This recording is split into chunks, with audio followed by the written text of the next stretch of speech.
Takže, chci se vám představit, já jsem a tohle je naše první pecka z Alba El Niño. Ano, takže byla to. Martine, pusť tam ten beat. Když jde malý bobr spát, tak si chvilku hraje rád, postaví se na zadní, jenom bobře nespadni, Prosím vás, buďte tak dobří, dělejte to jako ti bobři. Raději než po dobrém, následujte za bobrem. Když jde malý bobr spát.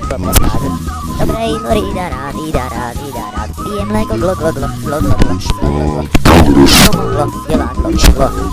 Prosím vás, buďte tak dobří, dělejte to jako ti bobři. Raději než po dobrém, následujte za bobrem. Když jde malý bobr spát, tak si všimni rád. Čistí si pravý zub, levý zub, a už dýchá jako dub. Prosím vás, buďte tak hodní, dělejte to jako ti bobři.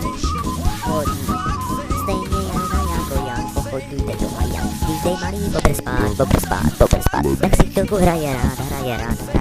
Postaví se na zadní, jenom bobře nespadni. Prosím vás, buďte tak dobří, dělejte to jako ti bobři. Raději hned po dobrém, následujte za bobrem. To je konec. Takže velkým negrům, jako je například Charlie, Dugaro jako můj právník, Martin jako můj producent a můj nejvěrnější fanoušek Baci a Ferenc. Takže ahoj.